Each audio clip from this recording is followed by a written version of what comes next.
तो एपिसोड की स्टार्टिंग में हमें यह बताया जाता है कि एक समय पर हर तरह के डेमन भगवान मिलजुल कर रहते थे। लेकिन यह हमेशा नहीं चल पाया और झगड़े शुरू हो गए और डेमन पूरे आइलैंड पर कब्जा करना चाहते थे। इस झगड़े में भगवान के 46 बच्चों के ब्लड को सील कर दिया गया और तब जाकर सिचुएशन शांत होती है। नेक्स्ट सीन में हम देखते हैं कि एक न्यूलीवेड कपल जंगल में फोटोशूट के लिए आया है और उनका फोटोग्राफर उन्हें उस जंगल की स्टोरीज बताता है। कहा जाता है कि मॉन्स्टर को हेलगेट से आने से रोकने के लिए भगवान ने अपने 46 बच्चों के स्टेच्यू बना दिए, जिसे कि डॉल ह्यूबैंग कहते हैं, और गेट को ब्लॉक कर दिया। और यह डॉल ह्यूबैंग और कहीं नहीं बल्कि यहीं जेजू आइलैंड में है। और जो स्टेच्यूज है वह असल में 46 से ज़्यादा है, क्योंकि भगवान ने असली को छुपाने के लिए कुछ नकली भी बनाए थे। यह सब बात करते हुए वह लोग जंगल में काफ़ी अंदर तक आ जाते हैं और उस जगह पर पहुंच गए थे जहाँ पर दो डॉल ह्यूबैंग के स्टेच्यू थे। वह कपल डॉल ह्यूबैंग के बहुत पास में थे और फोटोग्राफर थोड़ी दूर पर कैमरा सेट कर रहा था। जैसे ही वह लोग उन स्टेच्यू को टच करते हैं तो तभी अचानक क्रैक्स की आवाज़ आती है और एक स्टेच्यू पूरा टूट जाता है और अंदर ज़मीन में धंस जाता है। फोटोग्राफर को तो पता नहीं चलता, लेकिन वह कपल झांककर देखने लगता है तो वहीं से बहुत सारा ब्लैक धुआं निकलता है जो उनके अंदर घुस जाता है। लड़की खांसती है तो उसके मुंह से अजीब सा कीड़ा निकलता है। इधर फोटोग्राफर अब ध्यान देता है तो उसे वह कपल कहीं नजर नहीं आता है। फिर वह देखता है कि ग्रूम उसके पीछे खड़ा है और उसकी बॉडी से अजीब से कांटे जैसा कुछ निकल रहा है और वह मॉन्स्टर बन जाता है और फोटोग्राफर को मारने के लिए उस पर अटैक करता है। तभी उसके फेस पर एक चाकू आकर घुसता है और वह मॉन्स्टर वहीं पर खत्म हो जाता है।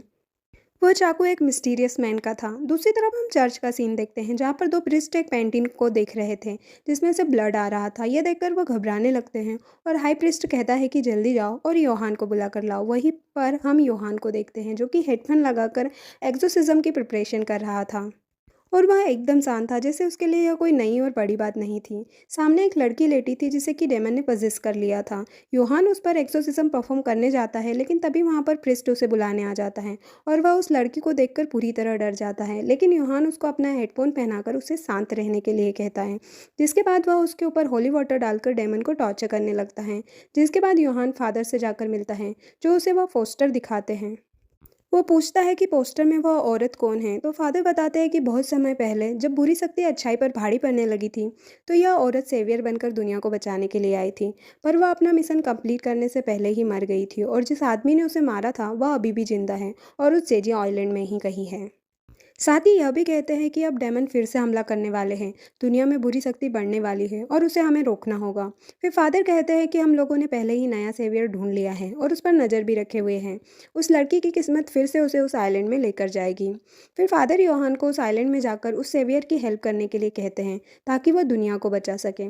नेक्स्ट सीन में हम नीहो को देखते हैं जो कि देहान होटल के सीईओ की बेटी थी, जो एक पेंटिंग के बारे में एक्सप्लेन कर रही थी। वहाँ पर बहुत से रिपोर्टर थे जो देहान होटल की कंडीशन ठीक नहीं होने की वजह से उससे काफ़ी उल्टे सीधे सवाल पूछ रहे थे, लेकिन वह बहुत ही कॉन्फिडेंटली सबका जवाब देती है। फिर नीहो अपने सेक्रेटरी और अपने फादर के सेक्रेटरी बटलर चेंग के साथ डिनर कर रही थी। वो मिस्टर चैंग के बहुत करीब थी क्योंकि उन्होंने बचपन से उसे प्रोटेक्ट जो करके रखा था। लेकिन मिस्टर चैंग अब रिटायर होकर जेजू आइलैंड जाकर फार्मिंग करना चाहते थे। यह सुनकर वो नाराज़ होती है क्योंकि वह चाहती है कि वह हमेशा उसके साथ रहे। तभी उसकी आंटी जो दयान होटल की ओनर भी है वहाँ पर आती है। वह गुस्से में थी और कहती है कि तुम्हारी वजह से मुझे अपने ही होटल की न्यूज़ आर्टिकल में पढ़कर पता चली है। नीहो कहती है कि देहान होटल ही एक ऐसा होटल है जिसकी ग्रोथ हर साल नेगेटिव में रहती है, मुझे तो इन्वॉल्व होना ही पड़ता है। तो उसकी आंटी कहती है कि मेरा होटल है, मुझे चिंता करने दो।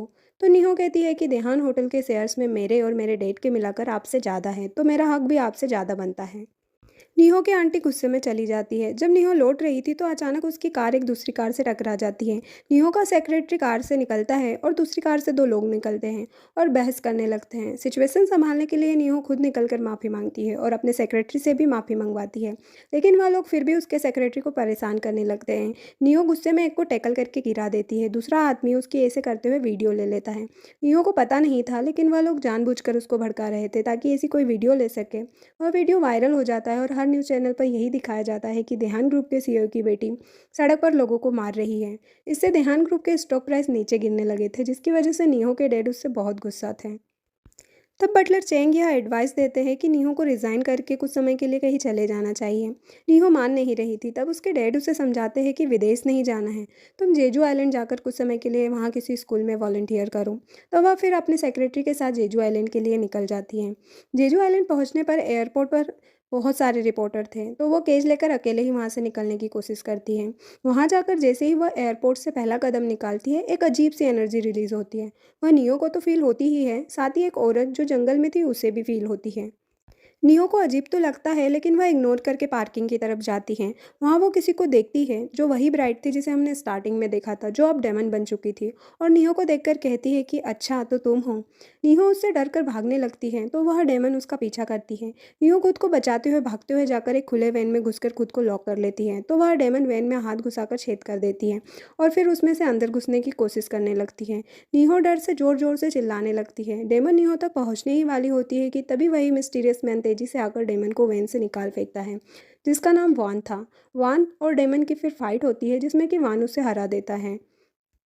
फिर वह आकर निहो को बड़े ध्यान से देखता है जैसे कि वह उसे जानता हो। निहो की बॉडी से फिर से वैसे ही एनर्जी रिलीज होती है और वह बेहोश हो जाती है। जब उसे होश आता है तो उसका सेक्रेटरी उसे बताता है कि वह उसे पार्किंग में बेहोश मिली थी और उस आदमी का कुछ पता नहीं है जिसने उसे बचाया था। नेक्स्ट सीन में हम देखते हैं कि वान एक औरत से मिलता है जिसका नाम बेंजॉन है। यह वही औरत थी जिसे नीहो की एनर्जी का एक्सपीरियंस हुआ था। दोनों की बात से लग रहा था कि वो लोग नीहो का आना एक्सपेक्ट कर रहे थे। बेंजॉन कहती है कि लगता है कि वह पूरी तरह से जागी नहीं है, वरना वह तुम्हें पहचान लेती। वान बताता है कि लस डेमन ने टारगेट किया था उसे। फिर हम बहुत साल पहले का जेजू आइलैंड का सीन देखते हैं जहाँ एक गांव में हर कोई मरा हुआ था सिवाय एक बच्चे के। कुछ लोग फिर उस बच्चे को एक मॉन्क के पास ले जाते हैं। फिर हमें पता चलता है कि एक लस डेमन ने पूरे गांव को मार डाला था और अब इस बच्चे का कोई नहीं था। और यहाँ मॉन्क कुछ बच्चों को डेमन हंटर बनाना चाहता था। तभी वहाँ पर बैंगजोन आती है और उसे ऐसा करने से मना करती है, क्योंकि मॉन्क ने पहले भी ऐसी कोशिश की थी जिसकी वजह से बहुत से बच्चे मारे गए थे। लेकिन मॉन्क नहीं मानता और कहता है कि इसके अलावा और कोई रास्ता नहीं है उस लस डेमन को रोकने का। फिर वह मोंग बहुत सारे बच्चों को एक गुफा जैसी जगह पर लेकर जाता है जहाँ एक बंद रूम में एक डेमन बंधा हुआ था। वहाँ पर मोंग डरे हुए बच्चों को बताता है कि यह एक इविल स्पिरिट है, एक लस्ट डेमन जो बुरी सोच पर सरवाइव करता है और अपने सामने आने वाले किसी भी जिंदा जीव को मार डालता है। एक इंसान के लिए इसे हराना बहुत मुश्किल है। इस डेमन को पकड़ने के लिए बहुत से लोगों की जान गई है। मोंग फिर एक बड़ा सा चाकू डेमन के अंदर घुसा देता है और उसका आग जैसा ब्लड एक कटोरे में लेता है और फिर सारे बच्चों को जबरदस्ती उसी चाकू से छेद करके उस ब्लड को उनके अंदर डालता है। फिर हम कुछ दिनों बाद का सीन देखते हैं जहाँ पर सिर्फ दो बच्चे ही सरवाइव कर पाते हैं। मोंग इन दोनों बच्चों से कहता है कि अब तुम डेमन हंटर बनोगे। एक का नाम वह वान रखता है और दूसरे का नाम कुंगटेन। अब इन लोगों के शरीर में लस डेमन का भी ब्लड था। अब यह लोग आधे इंसान और आधे डेमन बन चुके थे। इसके बाद डेमन हंटर बनने के लिए वान और कुंगटेन की ट्रेनिंग शुरू हो जाती है, जहाँ पर बेंजोन के साथ एक प्यारी सी बच्ची आती है जिसका नाम वॉम जियोंग था, जो कि उन दोनों को ट्रेनिंग करते हुए देखती है और वान को देखकर उसे बहुत ही बुरा लग रहा था। सीन शिफ्ट होता है और प्रेजेंट टाइम में दिखाया जाता है कि नीहो ने दामरा नाम के स्कूल में गाइडेंस काउंसलर की जॉब को ज्वाइन किया था। वहाँ का प्रिंसिपल तो उससे बहुत खुश था, लेकिन वहाँ का स्टाफ नीहो को बिल्कुल भी पसंद नहीं करता है। सुजन नाम की एक टीचर उसके पास आती है और उसे कहती है कि तुम मुझे बिल्कुल पसंद नहीं हो, तुम यहाँ पर क्यों आई हो। और ये बोलते ही वह हंसने लग जाती है, जहाँ पता चलता है कि सुजन और नीहो बचपन के बहुत अच्छे दोस्त हैं जिन्होंने अपनी स्टडी साथ में ही की थी। फिर नीहो अपनी गाड़ी में जा रही होती है जहाँ उसे यह न्यूज़ मिलती है कि उसकी आंटी को कल्चरल फाउंडेशन का चेयरमैन बना दिया गया है, जिसे पहले वो संभालती थी। डेड से बात करने के बाद वह बहुत ज़्यादा अपसेट हो जाती है, क्योंकि डेड का तो यही कहना था कि उसकी आंटी नीहो से ज़्यादा कैपेबल है। जहाँ पर फिर उसे अपने इन्वेस्टिगेटर की कॉल आती है और उसे यह पता चलता है कि उसके वायरल वीडियो वाले इंसिडेंट में उसका सेक्रेटरी उसकी आंटी के साथ मिला हुआ था। इसलिए उसे बहुत गुस्सा आता है और वह गाड़ी रुकवाकर बाहर आ जाती है और बहुत इमोशनल होकर अपने सेक्रेटरी से कहती है कि मैंने तो तुम्हें अपना समझा था, लेकिन तुमने मुझे ही धोखा दिया। लेकिन सेक्रेटरी से ये जानने के बाद कि वो तो शुरू से ही उसकी आंटी के साथ मिला हुआ है और वो उसके साथ तो कभी था ही नहीं, नियो को बहुत बुरा लगता है। सेक्रेटरी उससे कहता है कि अगर तुम्हें इस कंपनी में रहना है तो अभी तुम्हें बहुत कुछ सहना होगा। जहाँ पर निहो को बहुत गुस्सा आता है और वह पैदल ही जाने लग जाती है। निहो की बातें सुनकर सेक्रेटरी भी इमोशनल हो जाता है और वह सैड होकर साइड में ही बैठ जाता है। वहीं ब्लैक धुआं आता है और उसके अंदर घुस जाता है, जिसका मतलब था कि डेमन अब उसके अंदर आ चुका है। वहीं नियो मिस्टर चेंग को कॉल करके सब कुछ बता देती है और साथ ही अपनी लोकेशन भी उन्हें भेज रही होती है। तभी सामने देखती है कि सेक्रेटरी खड़ा है। वह उससे पूछती है कि तुम यहाँ पर क्या कर रहे हो। सेक्रेटरी उससे भारी आवाज़ में कहता है कि मैं तुम्हें यहाँ से नहीं जाने दूंगा, और वह धीरे धीरे करके डेमन में कन्वर्ट होने लगता है। सेक्रेटरी के अंदर से कांटे जैसे निकलने लग जाते हैं, जिसे देखकर नियो बहुत ज़्यादा डर जाती है और उसे ज़ोर से किक मारकर वहाँ से भागने लगती है। डेमन भी पीछे पीछे उसके भागता है। दोनों जंगल के अंदर तक पहुंच जाते हैं। डेमन उसका गला दबा रहा होता है। वो खुद को बचाने की कोशिश भी करती है लेकिन नाकामयाब रहती है। जहाँ पर अचानक बहुत ज़्यादा आंधी तूफान आने लग जाता है और वान वहाँ पर बिजली की तेजी से पहुंचता है और उसका हाथ काट देता है। एपिसोड के स्टार्टिंग में वॉर्म को दिखाया जाता है जो कि कुंगटेन और वान से मिलने के लिए आई हुई थी, जहाँ पर उन्हें बंद करके रखा हुआ था। वह कहती है कि अभी सब बाहर गए हैं तो हम यहाँ से भाग सकते हैं। बाहर की दुनिया बहुत बड़ी है जहाँ पर तुम्हें कोई भी ऐसे बांध के नहीं रखेगा। वह वान की जंजीर खोल ही रही होती है कि तभी वान के अंदर का लस डेमन हावी हो जाता है और वह वॉर्म के हाथ पर काट लेता है। लेकिन वॉर्म उससे डरने की बजाय उसे प्यार से समझाती है कि मैं तुम्हें समझ सकती हूँ और मैं हमेशा तुम्हारा साथ दूंगी, और दोनों को वहाँ से भगा कर ले जाती है। जहाँ टेम्पल में मोंग को उन तीनों के भागने की खबर लगती है तो मोंग वेंजोन से कहता है कि मैं जानता था कि वॉर्म एक बहुत ही सेंसिटिव लड़की है, लेकिन मैंने कभी सोचा नहीं था कि वो ऐसी भी कोई हरकत कर सकती है। उन दोनों लड़कों के अंदर लस्ट डेमन है और अगर लस्ट डेमन उन पर हावी पड़ गया और उन्होंने उसे काबू करना नहीं सीखा तो फिर तबाही मच जाएगी। जहाँ पर फिर वान वॉर्म को अपने कंधे पर लेकर आता है क्योंकि वॉर्म वान के काटने की वजह से बेहोश हो गई थी, जिसके बाद उन दोनों को बंद करके कोड़ों से मारा जाता है। वॉर्म वहाँ पर वापस से आती है और उन दोनों को देखकर बहुत ज़्यादा दुखी होती है और कहती है कि यह सब कुछ मेरी वजह से ही हुआ है, लेकिन मैं जल्द ही अपनी ट्रेनिंग पूरी करके वापस आऊँगी और तुम दोनों को यहाँ से छुड़ा कर ले जाऊँगी। और उनसे प्रॉमिस लेती है कि जब तक मैं नहीं आती तुम लोगों को सरवाइव करना ही पड़ेगा। सीन शिफ्ट होता है और प्रेजेंट टाइम में दिखाया जाता है कि योहान मिस्टर चेंग से 10 साल बाद मिलने के लिए आया हुआ था, जिसकी कोरियन लैंग्वेज सुनकर मिस्टर चेंग बहुत ही ज़्यादा इंप्रेस हो जाते हैं, जिसके बारे में पूछने पर वह कहता है कि उसे के पॉप और के ड्रामा बहुत पसंद है, तो वह उसे ही देखता है जब भी उसे टाइम मिलता है। मिस्टर चॉइंग योहान के अचीवमेंट से काफ़ी ज़्यादा खुश थे क्योंकि उसने इतनी छोटी एज में ही सुपर नेचुरल पावर पर इतनी अच्छी पकड़ जो बना ली थी, और मिस्टर चेंग ने भी सेवियर को प्रोटेक्ट करने के लिए अपनी पूरी लाइफ लगा दी थी, इसलिए योहान भी मिस्टर चेंग को अप्रिसिएट करता है। साथ ही ये कहता है कि आपने उस भविष्यवाणी के बारे में तो सुना ही होगा जिसमें यह कहा गया है कि बुराई एक बार फिर अच्छाई पर भारी पड़ने वाली है और डेमन फिर से हमला करने वाले हैं। मिस्टर चैंग के ये पूछने पर कि योहान का आगे का प्लान क्या है तो योहान कहता है कि मैं जानता हूँ कि नीहो ही सेवियर है और मुझे उसे प्रोटेक्ट करने के साथ साथ उसे जगाना भी है क्योंकि अभी उसे कुछ भी याद नहीं है। चैंग योहान से कहते हैं कि वैसे तो ये काम बहुत डिफिकल्ट है लेकिन मुझे यकीन है कि इसे तुम अच्छे से कर लोगे। साथ ही ये भी बोल दिया कि मैं तुम्हें नीहो से अपना रिलेटिव बोलकर मिलवा दूंगा। वहीं फिर लास्ट सीन दिखाया जाता है जब चेंग ने नीहो को कॉल किया था और नीहो का नेटवर्क वहाँ नहीं आ रहा था, जिससे कि नीहो की लोकेशन उन्हें नहीं मिल पाई थी, और तभी डेमन ने उस पर हमला भी कर दिया था, जहाँ पर वान ने पहुंचकर डेमन का हाथ काटकर उसकी जान बचा ली थी। लेकिन डेमन फिर भी नहीं मानता, वो लगातार नीहो पर हमला करता है जिससे कि बीच में वान आ जाता है। वान ने अपने चारों तरफ सुपर नेचुरल पावर की शील्ड बना ली थी और वहाँ वो उस डेमन से बहुत ही अच्छी तरह फाइट करता है और उसे हरा भी देता है, जो कि लास्ट में एक स्टोन में कन्वर्ट हो जाता है और उसे उठाकर वो रख लेता है। और फिर वहाँ पर मिस्टर चेंग पुलिस को लेकर पहुँच जाते हैं जिससे कि वान अचानक से वहाँ से गायब हो गया था। फिर इंस्पेक्टर के पूछने पर नीहो वहाँ की सारी घटना बताती है कि वहाँ पर क्या हुआ था, लेकिन इंस्पेक्टर को उसकी बातों पर बिल्कुल भी यकीन नहीं होता और उन्हें तो यही लगता है कि शायद वो सदमे में है, इसलिए उटपटांग बातें कर रही है। नीहो मिस्टर चेंग से कहती है कि आप डैड को कॉल करके बोल दीजिए कि मैं वापस आ रही हूँ, लेकिन मिस्टर चेंग उसके डैड को कॉल करके बोल देते हैं कि नीहो की अभी तबीयत खराब है और वह जल्दी ठीक हो जाएगी और यहीं रहेगी, लेकिन वो कैब बुक करके वहाँ से निकल जाती है। लेकिन वो लस डेमन वहाँ भी उसका पीछा नहीं छोड़ता और सिक्योरिटी गार्ड के अंदर ब्लैक स्मोक के रूप में घुस जाता है। जब वह टिकट ले रही होती है तो वहाँ पर एक सिक्योरिटी गार्ड आता है और सेफली उसे एक रूम में बैठा देता है क्योंकि उसे नीहो के प्रोटेक्शन के लिए वहाँ पर बुलाया गया था। वहाँ पर तभी डेमन बना हुआ गार्ड आता है। नीहो उससे डरकर भागती है और कार में जाकर छुप जाती है, लेकिन डेमन उसका पीछा नहीं छोड़ता और वह कार तक पहुंच जाता है। जैसे तैसे करके नीहो कार चलाकर वहां से निकल तो जाती है, लेकिन डेमन फिर उसके कार पर चढ़ जाता है। ब्रेक लगाकर नीहो डेमन को आगे गिरा देती है और उसके ऊपर गाड़ी चलाकर उसे कुचलते हुए आगे निकल जाती है, लेकिन डेमन फिर से गाड़ी पर चढ़ जाता है और उसका मिरर तोड़कर वह नीहो पर अटैक करने ही वाला होता है कि नीहो को सामने डॉल ह्यूबेंग का एक स्टैचू नज़र आता है, जो कि वैसे तो एक सिंपल पोल ही था, लेकिन उससे टकराने के बाद नीहो की गाड़ी पलट जाती है और फिर नीहो जैसे तैसे करके उससे निकलकर भागकर एक जगह पर जाकर छिप जाती है। लेकिन गलती से उससे आवाज़ हो जाती है जिससे डेमन को पता चल जाता है कि नीहो कहाँ पर है। वह वापस से उसे मारने ही वाला था, लेकिन एक बार फिर तेज़ रफ्तार से वान वहाँ पर पहुँच जाता है और उसे रोक देता है।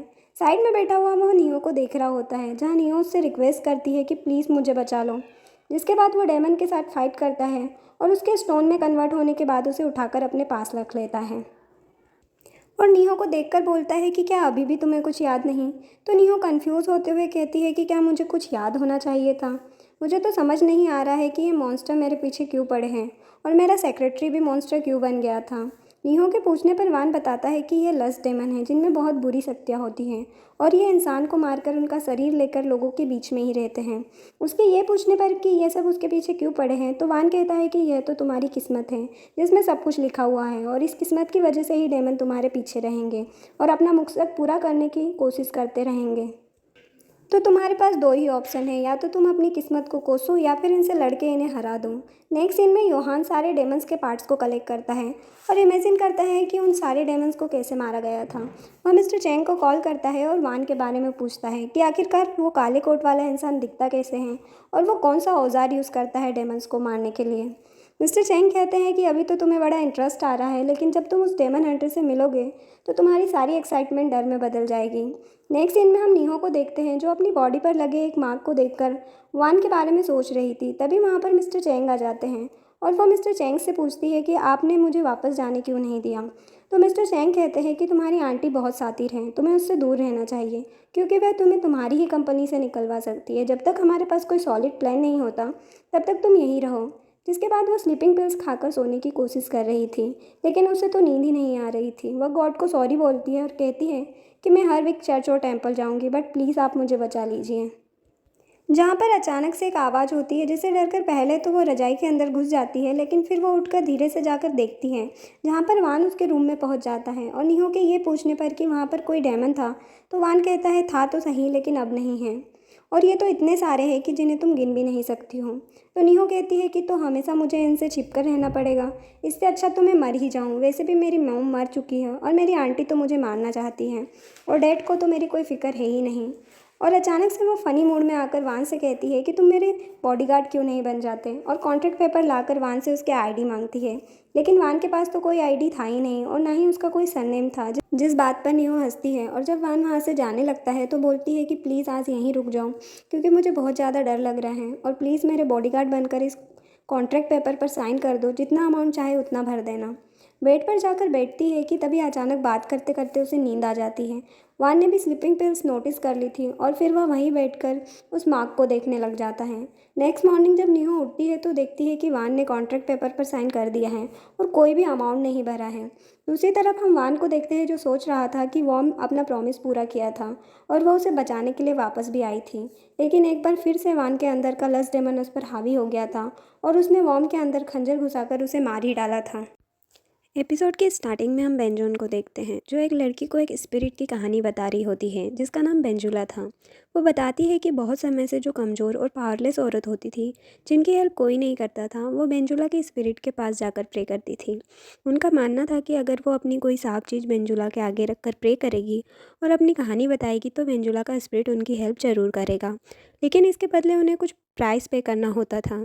गरीब अमीर से फ़र्क नहीं पड़ता, हर किसी को अपनी ताकत के हिसाब से पे करना होता था। ये नहीं कि कोई बहुत अमीर होते हुए भी कम पे करे। वो लड़की पूछती है कि बेंजुला अब भी होते हैं क्या, तो बेंजोन कहती है कि अगर तुम उन्हें मानती हो तो होते हैं वरना नहीं।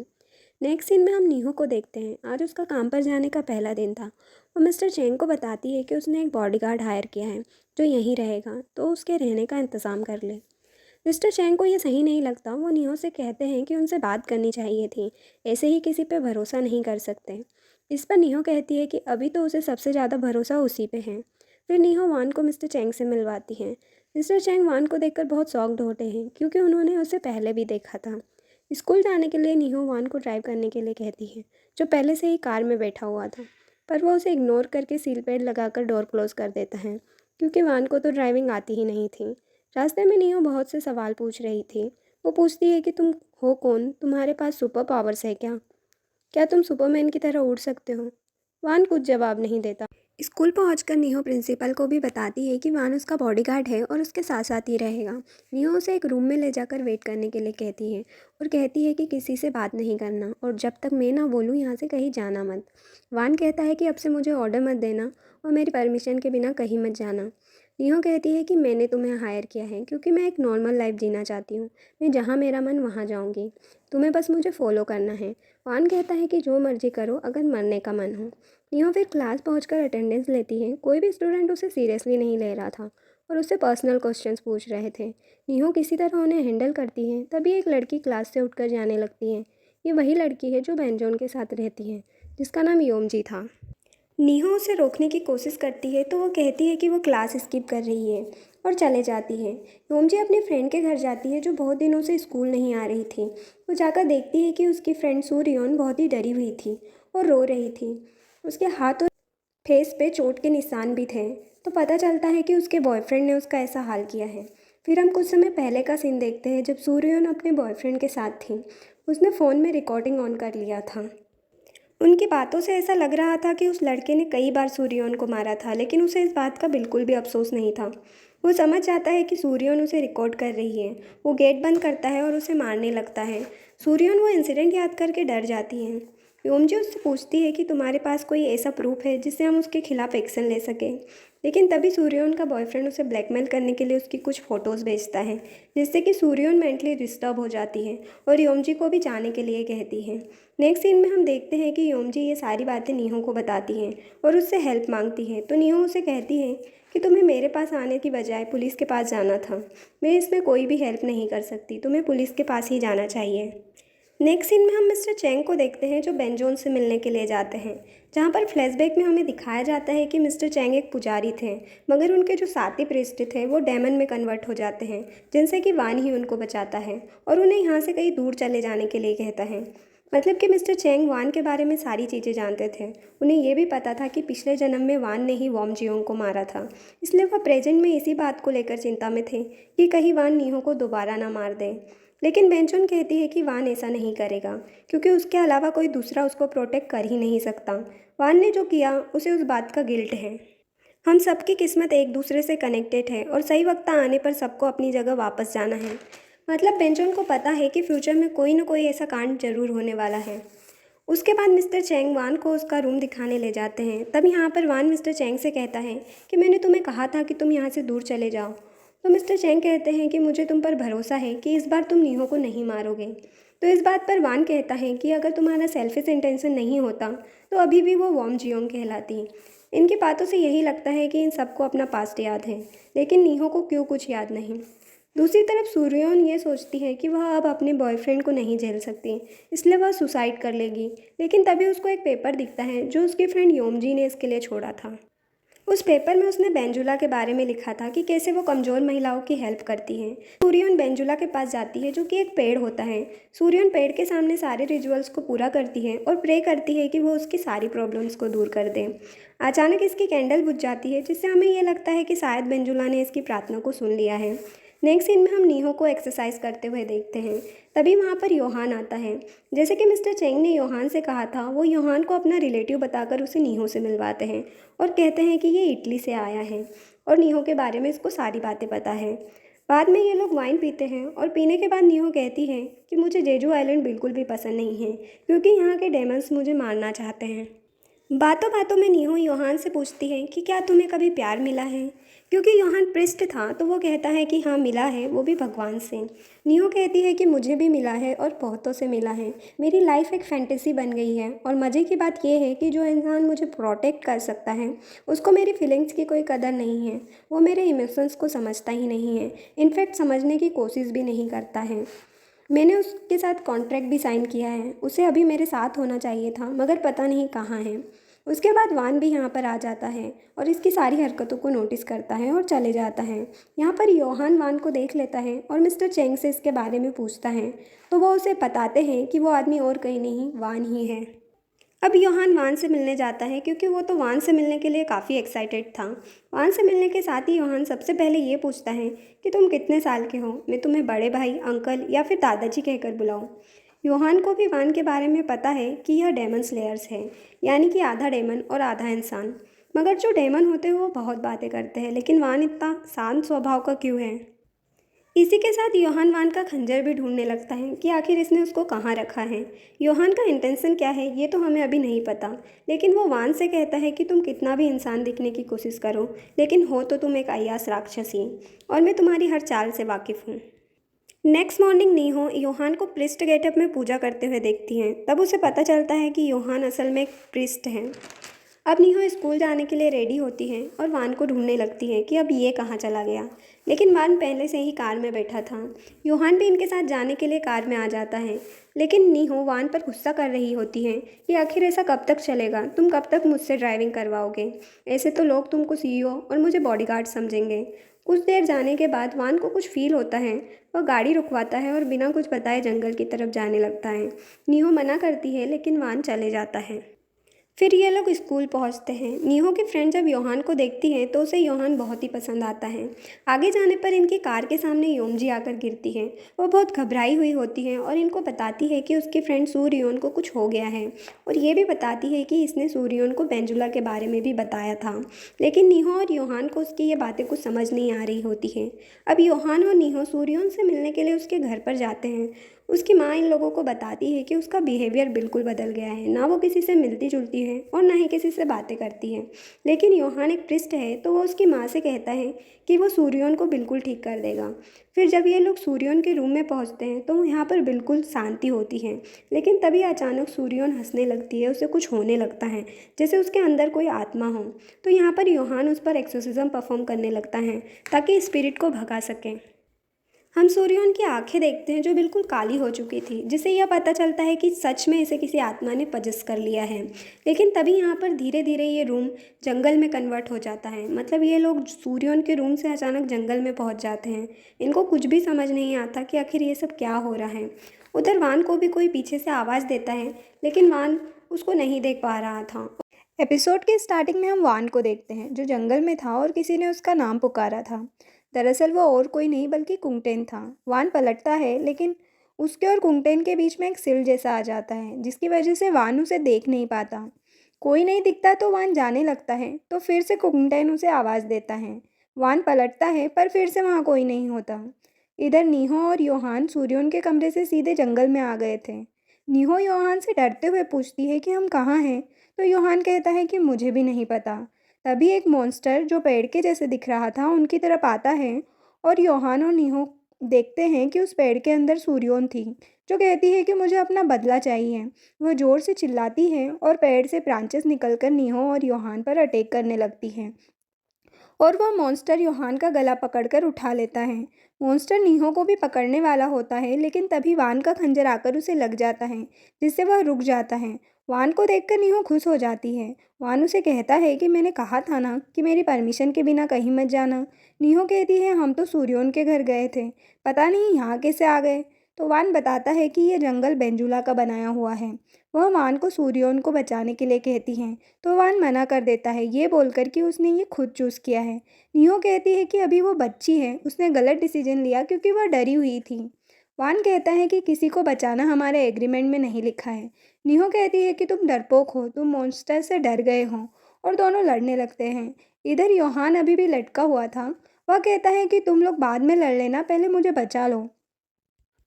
वान अपना खंजर फेंककर योहान को बचाता है। फिर वान और योहान दोनों मॉन्स्टर से फाइट करने लगते हैं, लेकिन वो मॉन्स्टर उन दोनों को पकड़ लेता है। फिर वो नीहो को भी पकड़कर उठा लेता है। सूर्यन उससे पूछती है कि तुम क्यों मेरे रास्ते में आ रही हो, मुझे अपना बदला लेना है। नीहो उसे घर चलने के लिए कहती है तो सूर्यन चिल्लाकर कहती है कि मैं घर नहीं जा सकती।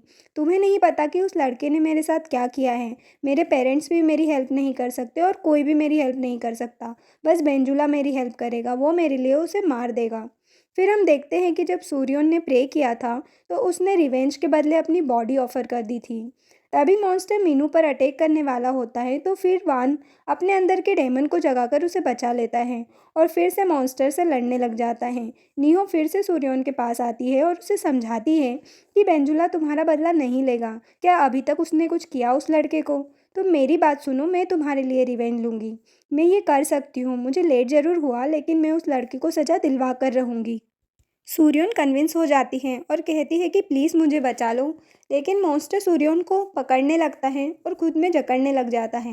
नीहो उसे खींचती है लेकिन वो नाकामयाब रहती है। मॉन्स्टर सूर्योन को अपने अंदर समाते जा रहा था।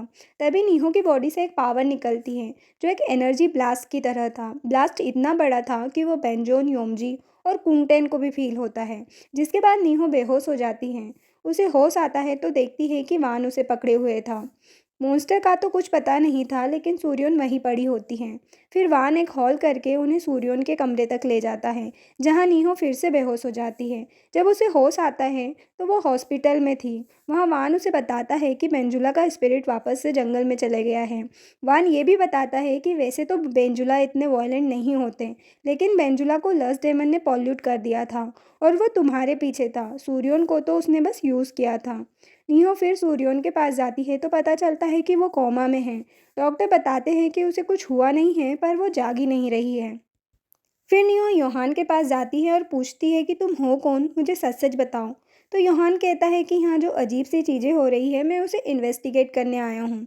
दूसरी तरफ हम वान को देखते हैं, जो बेंजोन को बताता है कि बेंजुला का लस डेमन ने पॉल्यूट कर दिया था।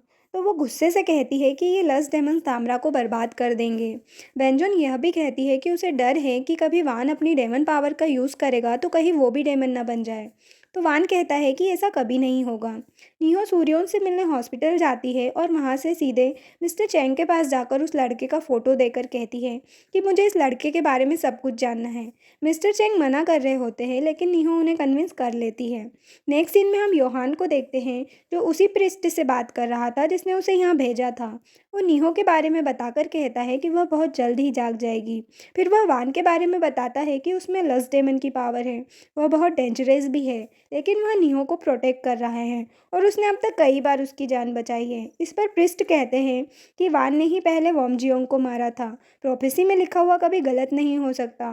तुम बस अपने मिशन पर ध्यान दो, तुम्हें उसे जगाना है ताकि वो अपना प्रोटेक्टिव बैरियर बना सके।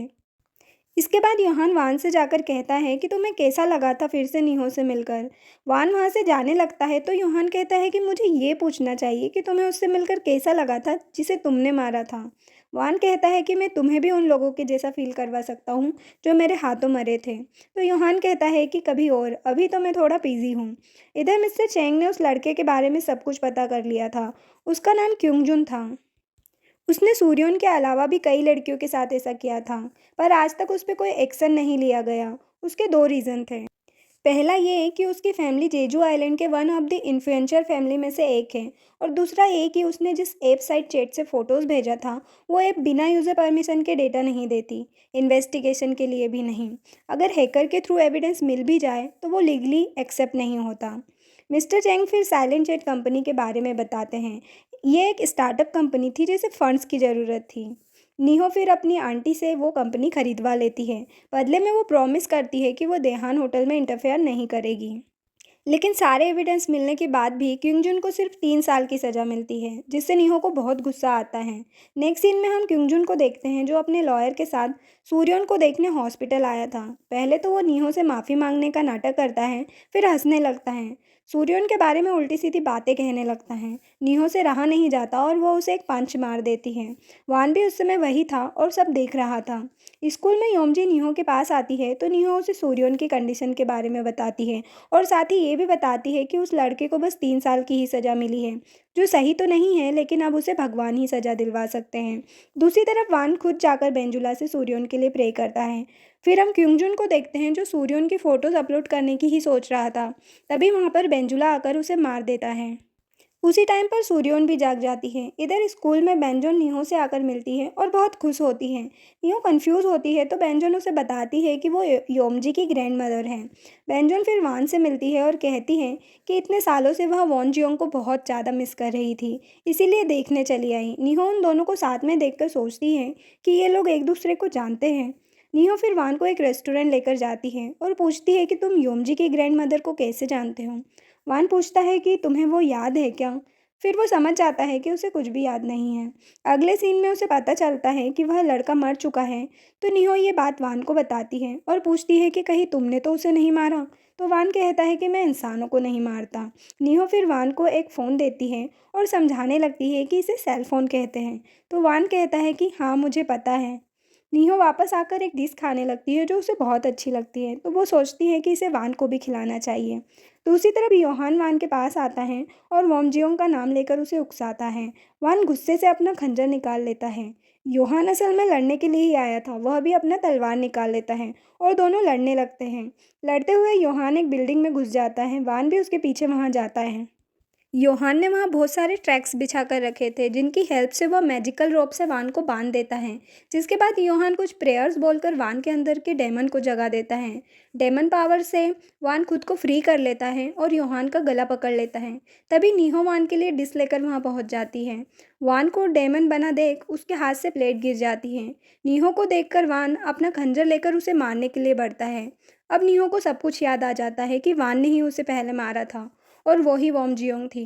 तभी वान अपना खंजर घुसा देता है और पिछले एपिसोड में हमने देखा था कि नीहो को देखकर वान उसे मारने जाता है और हमें ऐसा लगता है कि वान ने नीहो के अंदर खंजर घुसा दिया हो, लेकिन असल में उसने अपने हाथ में ही खंजर घुसा लिया था। तब जाकर उसके अंदर का डेमन शांत होता है और वो नॉर्मल होता है। नीहो इस सब से बहुत डर जाती है और बेहोश हो जाती है। वान को भी अब रियलाइज़ हो रहा था कि वो कंट्रोल खोकर क्या करने वाला था और चुपचाप वहाँ से निकल जाता है। योहान नीहो को लाकर बेड पर सुलाता है। मिस्टर चेंग पूछते हैं कि क्या हुआ था, तो योहान कहता है कि वो चेक करना चाहता था कि वान कितना डेंजरस हो सकता है, पर लास्ट मोमेंट पर उसने खुद को रोकने के लिए अपने हाथ में ही खंजर घुसा लिया। मिस्टर चेंग कहते हैं कि वान अब तक नीहो को बचाता रहा है, आज भी उसने अपने हाथ पे मार के नीहो को बचाया, तो ये तो कंफर्म हो चुका है कि बस वान ही है जो नीहो को बचा सकता है। तो योहान कहता है कि नहीं, वान एक लस्ट डेमन है और आज उसकी असली आइडेंटिटी कंफर्म हो गई है। नीहो को मैं प्रोटेक्ट करूँगा। फिर वान इधर बैठा था और उसके हाथ अभी भी काँप रहे थे। वो बेंजोन की बात याद करता है कि कहीं ज़्यादा पावर्स यूज़ करने से वो लस्ट डेमन न बन जाए। नीहो को जब होश आता है तो उसे याद आता है कि कैसे वान एक लस्ट डेमन बना हुआ था और उसे मारने के लिए उसकी तरफ दौड़ा था।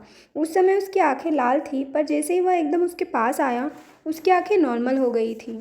दूसरी तरफ कोंगटैन एक डॉल ह्यूबेंग स्टेचू के पास जाकर अपना ब्लड लगाता है और कुछ मंत्र बोलने लगता है, जिससे वह डॉल ह्यूबेंग टूट जाता है और उसमें से एक ब्लैक स्मोक निकलने लगता है। वान भी ब्लैक स्मोक उड़ता हुआ देख लेता है। नेक्स्ट सीन में हम एक कपल को देखते हैं जो जंगल में थे। हस्बैंड थक कर बैठ जाता है लेकिन वाइफ अकेली आगे निकल जाती है। वह देखती है कि थोड़ी दूरी पर एक आदमी ने दूसरे आदमी को मार दिया है और उसका हार्ट उसके हाथ में है। वह वहाँ से भागने लगती है पर कोई उसे खींच लेता है और मार देता है। फिर हम बेंजोन को देखते हैं जिसके साथ कुछ दूसरी औरतें भी थीं। वहाँ टीवी में न्यूज़ चल रही होती है कि जेजू आइलैंड के जंगल में एक औरत का मर्डर करके उसके ऑर्गन्स निकाल लिए हैं। वो औरतें आपस में बात करती है कि कहीं ये फॉक्स डेमन का काम तो नहीं है। फॉक्स डेमन इंसान का रूप लेकर लोगों के ऑर्गन्स खाता है। अब तक इसने 3 लोगों को मार दिया है। योमजी भी वहाँ पर थी तो वो पूछती है कि फॉक्स डेमन क्या होता है। तो एक औरत बताती है कि जब वो छोटी थी तब उसको उसकी दादी ने बताया था कि फॉक्स डेमन बहुत टाइम से इस जंगल में है। वो लोगों का लीवर खाकर जिंदा रहता है और आज तक नहीं मरा है। इधर योहान सुबह जब नीहो का रूम खोलता है तो वो रूम में नहीं थी, क्योंकि वो तो फर्स्ट एड लेकर वान को ढूंढने निकल गई थी। वह वान का फ़ोन ट्रैक करते हुए और पहाड़ों पर चढ़ते हुए वान तक पहुंच जाती है। जब वो वहाँ अंदर आती है तो ऐसा लगता है जैसे वो किसी बैरियर के अंदर घुसी हो। वान उसे देखकर उसे वापस जाने को कहता है तो वो कहती है कि वो उसके हाथ पे पट्टी करके चली जाएगी। वान कहता है कि तुम भूल गई हो क्या कि मैंने तुम्हारे साथ क्या किया था। नीहो कहती है कि मुझे याद है, तुमने मेरी जान लेने की कोशिश की पर तुमने बहुत बार मुझे बचाया भी है और कल भी तुमने मुझे खुद से बचाया था। वान कहता है कि तुम इतनी बेवकूफ़ कैसे हो सकती हो। मैं गारंटी नहीं ले सकता कि अगली बार मैं तुम्हें मारूंगा नहीं, इसलिए यहाँ से चली जाओ। जिससे नीहो गुस्सा हो जाती है और कहती है कि ठीक है, आपसे मुझे प्रोटेक्ट मत करना, मैं कभी भी तुमसे हेल्प नहीं मांगूंगी। ये बोलकर नीहो वापस चली जाती है। वापस आने के बाद योहान नीहो से कहता है कि अब से वह उसका बॉडीगार्ड बनकर हमेशा उसके साथ रहेगा। नीहो फिर उसके साथ स्कूल पहुंचती है। योहान पृष्ठ गेटअप में था, फिर भी सारी लड़कियां उसे ही देख रही थी। नीहो वहाँ सूर्योन को देखती है जिसे दूसरे स्टूडेंट टीज कर रहे थे। नीहो जाकर उसे समझाती है कि थोड़े समय में धीरे धीरे सब नॉर्मल हो जाएगा। सूर्योन उससे पूछती है कि आप कौन हो, क्योंकि सूर्योन को उस इंसिडेंट के बारे में बहुत सारी बातें याद नहीं थी। तब योमजी आकर उसे बताती है तो सूर्योन दोनों को थैंक यू बोलती है। तभी वहाँ पर सुजिन आती है और बताती है कि नेक्स्ट वीक उसकी शादी है। दूसरी तरफ वान बेंजोन के पास जाता है। वो उसके हाथ पर पट्टी करती है। फिर वान बताता है कि वो नीहो को मार ही देता।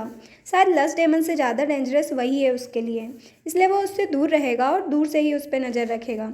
इधर नीहो और योहान स्कूल से वापस आकर डिनर करने बैठते हैं। तभी योहान को एक कॉल आता है जिससे वो अपने भाई कांगचान के बारे में बात करता है। नीहो हैरान होकर मिस्टर चैंग से पूछती है, योहान का भाई भी है? तब मिस्टर चैंग बताते हैं कि जब योहान छोटा था तब अपने बड़े भाई से बिछड़ गया था और और तब से वह उसे ढूंढ रहा है। फिर हम कांगचान को देखते हैं जो क्लीनिंग का काम करता था। उसके साथ काम करने वाले दो लोग उससे अच्छा बिहेव नहीं करते थे और उससे बहुत काम करवाते थे। दूसरी तरफ फोक्स डेमन फिर से एक आदमी को मार के उसका ऑर्गन निकाल लेता है। कुंगटेन उसके पास आकर कहता है कि मैं तुम्हें बता सकता हूँ कि तुम्हारा पेन कैसे दूर होगा। फिर वो डेमन कांगचान के साथ काम करने वाले दोनों लोगों को मारकर उनका ऑर्गन निकाल लेता है। उसके बाद कुंगटेन मरे हुए आदमी को अपने खंजर से बहुत बार कट कर देता है। इधर अपने भाई का कुछ पता नहीं लगने के कारण योहान उदास था और नीहो वहां आकर उसके साथ चलने के लिए कहती है। नीहो उसे सुजिन के कैफे लेकर जाती है जहां वो सुजिन के फियांस से भी मिलती है। सुजिन और नीहो अपनी अपनी ड्रेसेस ट्राई करती हैं और बहुत खुश होते हैं। एज अ वेडिंग गिफ्ट नीहो उन्हें देहान होटल के सबसे अच्छे स्वीट में अनलिमिटेड स्टे ऑफर करती है। वान थोड़ी दूर से नीहो पर नजर रखे हुए था। वह उसे सेब देखकर वापस बेंजोन के यहाँ आता है। वहाँ वो लोग फिर से मर्डर्स के बारे में बात कर रहे होते हैं। एक औरत कहती है कि बॉडी से ऑर्गन तो निकाले हुए थे, साथ ही एक बॉडी पर बहुत सारे कट्स मार्क भी थे। ये सुनकर वान को कुछ ध्यान आता है और वो पूछता है कि वो बॉडी कहाँ पर रखा गया है। वान उस हॉस्पिटल में पहुँचता है जहाँ बॉडी रखी हुई थी। वो बॉडी पर कट्स देखकर समझ जाता है कि ये कुंगटेन ने किया है। इधर नीहो योहान को एक जगह लेकर जाती हैं जो पहले एक अनाथालय हुआ करता था। योहान को याद आता है कि जब वो छोटा था तो अपने भाई के साथ इसी अनाथालय में रहता था। नीहो को मिस्टर चैंग से पता चला था कि योहान का भाई कोरिया में ही है, तो नीहो ने मिस्टर चैंग से कहा था कि वो कंपनी के रिसोर्सेज यूज़ करके योहान के भाई का पता लगाए, क्योंकि कंपनी की लीगल टीम बहुत अच्छी थी और वो श्योर थी कि वो लोग ज़रूर पता कर लेंगे। अनाथालय के अंदर जाने पर योहान को अपने बचपन की सारी बातें याद आती हैं कि कैसे उसके भाई ने बहुत खुश होकर बताया था कि एक कपल ने उन्हें अडॉप्ट कर लिया है, अब उनके भी पेरेंट्स होंगे। नीहो को एक आदमी बताता है कि यह अनाथालय योहान और उसके भाई के अडॉप्ट होने के कुछ समय बाद ही बंद हो गया था। फिर वो योहान को एक सीपयार्ड का एड्रेस देकर बताता है कि उसका भाई यहीं पर काम करता था। जहाँ ये लोग बात कर रहे थे वहाँ उन पर कुंगटेन नज़र रखे हुए था। योहान नीहो को घर छोड़कर फिर अपने भाई को ढूंढने निकल जाता है। नीहो अभी बाहर ही थी तो सुजिन का कॉल आता है। सुजिन और उसका फियांस नीहो के गिफ्ट से बहुत खुश थे और सुजिन का फियांस नीहो के लिए एक केक लेकर आ रहा होता है। तभी रास्ते में उसे लगता है कि उसकी कार के आगे कोई आ गया है। जब वो बाहर निकल कर देखता है तो ऐसा लगता है पीछे कोई है। वो पलटता है और ज़ोर से चिल्लाता है। इधर योहान शिपयार्ड पहुंचता है और सबसे अपने भाई के बारे में पूछ रहा था। दूसरी तरफ वान अपना खंजर लेकर नीहो के घर तक आ गया था। वहाँ वो कुंगटेन को देखता है जिसने सुजिन के फियांस को मार डाला था और उसकी बॉडी हाथ में पकड़े हुए था। तभी नीहो भी वहाँ आ जाती है और सब कुछ देखकर बहुत डर जाती है और ज़ोर से रोने लगती है। मिस्टर चैंग उसे संभालते हैं और वान कुंगटान के पीछे भागता है। योहान भी उसके भाई को ढूंढता हुआ उस तक पहुँच गया था और हम देखते हैं कि कांगचान ने वही जैकेट पहन रखा था जिसे पहनकर फॉक्स डेमन लोगों का मर्डर कर रहा था। योहान और उसका भाई दोनों एक दूसरे को पहचान लेते हैं। वान भी कुंगटेन का पीछा करता हुआ उस तक पहुँच गया था और दोनों आमने सामने होते हैं। एपिसोड की स्टार्टिंग पास्ट से होती है जहां हम देखते हैं कि योहान और उसके भाई को एक फैमिली एडॉप्ट करके अपने घर लेकर आई थी। देखकर लग रहा था कि ये लोग बहुत अमीर हैं और इनका ऑलरेडी एक बेटा था जो कि बीमार था। वो आदमी किसी को कॉल करके कहता है कि बच्चों का इंतज़ाम हो गया है, हमें काम शुरू करना चाहिए। नेक्स्ट सीन में हम कांगचान को देखते हैं जो कि रो रहा था। जोहान उसके पास पहुंचता है तो वो लेडी उसे कवर कर देती है ताकि योहान उसके कपड़ों पर खून ना देख सके। वो लेडी योहान से कहती है कि जल्दी करो, हमें निकलना भी है। योहान को नहीं पता था कि उसके भाई को क्या हुआ है, उसे बस लग रहा था कि उसका भाई बीमार है। फ़ोन पर बाहर वो आदमी किसी से ऑर्गन हार्वेस्टिंग की बात कर रहा था और कह रहा था कि तुमने तो बोला था कि वह परफेक्ट मैच है। वैसे मैच ही होगा क्योंकि वह उसका छोटा भाई है। वो लेडी योहान को ले जाने लगती है तो कांगचान रोते हुए उसे रोकने लगता है और वो लोग ज़बरदस्ती योहान को ले जाते हैं। फिर हम देखते हैं कि वो आदमी योहान को एक खाली जगह पर लेकर आता है। योहान की हालत भी उसके भाई जैसी ही लग रही थी। वो आदमी योहान को वहीं पर फेंक कर चला जाता है। तभी वहाँ पर वही प्रिस्ट आते हैं जिनके साथ योहान रहता था। देन प्रेजेंट में हम देखते हैं कि कांगचान योहान को बोट पर ही उस प्लेस पर लेकर आता है जहाँ पर वो रहता था। योहान अपने भाई की लिविंग कंडीशन देखकर बहुत दुखी होता है। फिर योहान कांगचान का शर्ट उतारता है जहाँ स्टिच मार्क्स थे जो कि उसकी किडनी निकालने की वजह से थे। इसीलिए कांगचान उस टाइम पर योहान को जाने से रोक रहा था क्योंकि वो उसे बचाना चाहता था। दोनों भाई बहुत इमोशनल हो गए थे और रो रहे थे।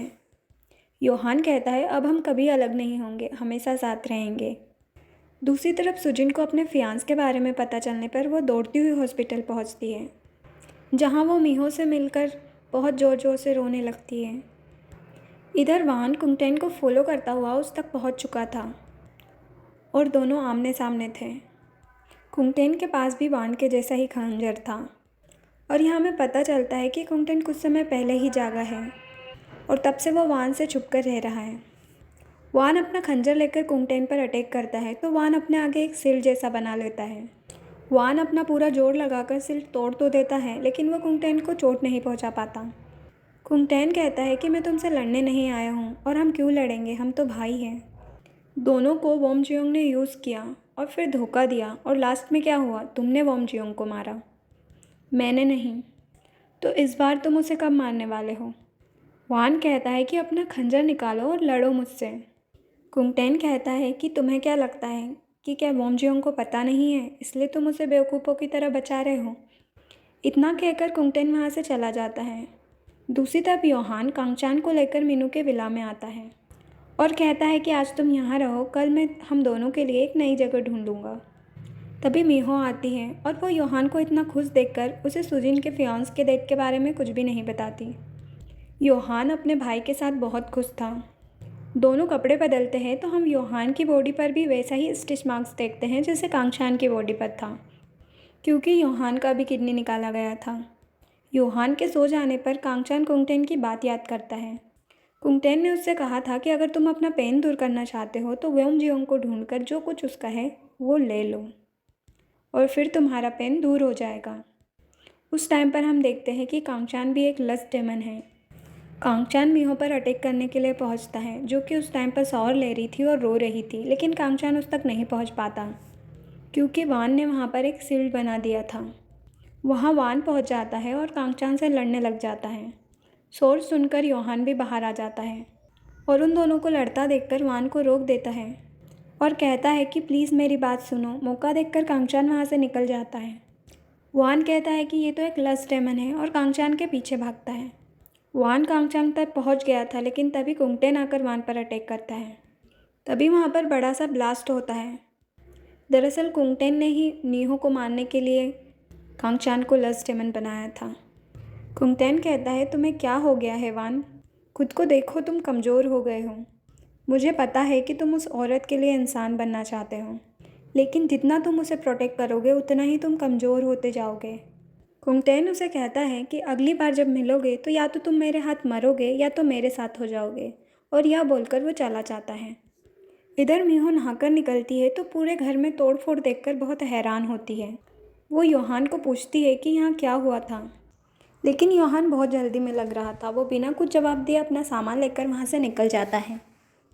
दूसरी तरफ वान कुंगटेन से लड़ने के बाद बहुत कमज़ोर हो गया था और उसे खून की उल्टियाँ हो रही थी।